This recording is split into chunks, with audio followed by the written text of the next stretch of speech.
Human rights are rights everyone possesses, no matter your gender, age, nationality, color of skin, or religious preference. You have certain rights for simply being a human. These rights ensure the freedom to make choices, they protect dignity, and develop the potential in all humans. In 1948, the United Nations took representatives from different cultural backgrounds in all regions of the world and drafted the Universal Declaration of Human Rights. It remains today one of the most translated documents of all time. On both sides of the prostitution sex work debate, you will hear shouts about a person's human rights. What does this mean, and do we all have the same goal in mind? A few decades ago, most of the world fully criminalized the entire prostitution system by arresting everyone involved. In more recent years, this full criminalization model is being criticized as a violation of human rights because the prostituted person can't access justice or healthcare services without the risk of being arrested. Those who are looking to move from full criminalization to another model all agree that the rights and protection of the prostituted person is most important. We've learned from past episodes that prostituted people are exploited. They are in the system either against their will, by forced choice, or they were groomed. And none of these equal consent.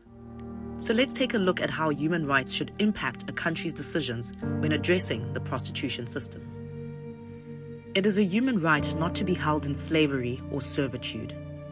It is a violation of that right to legalize an activity in which one party is not consenting. It is a human right not to be subjected to cruel or degrading treatment. It is a violation of that right to be used and abused for another's pleasure. It is a human right to be equal in dignity. It is a violation of that right to be sold and rented like a piece of property. It's easy to see how the prostitution system violates all these rights. Those in favor of legalization want to remedy this by renaming it. They believe that changing the language to sex work means it can then be considered part of the human right to work. But calling it something else does not address the violations. The right to work is not the right to make someone do whatever you want and call it work. It still must include freedom to choose, protect dignity, and develop potential within each human. The prostitution system is full of violence, discrimination, and infectious diseases. Those advocating legalization think that by calling it sex work, it can fit within labor laws. But this will never work because labor laws exist to protect workers from violence, discrimination, and diseases. Renaming the crime of prostitution in order to make it lawful would be like renaming robbery to unauthorized borrowing. Or instead of gender-based violence, we would call it emotionally driven interactions. If we wouldn't do it to other crimes, why do it to prostitution? Throughout history, people have struggled, sacrificed, and even given their lives in the fight for human rights. Rights that ended slavery, gave women a voice, and saw all humans as equals. The purpose of human rights is to protect all people, especially the vulnerable. Legalization allows for the exploitation of vulnerable people. Attempting to turn the prostitution system into a profession is a step backwards. It dishonors the sacrifices of those who fought to secure the human rights we enjoy today. If we truly want to give rights to the prostituted person, there is another way.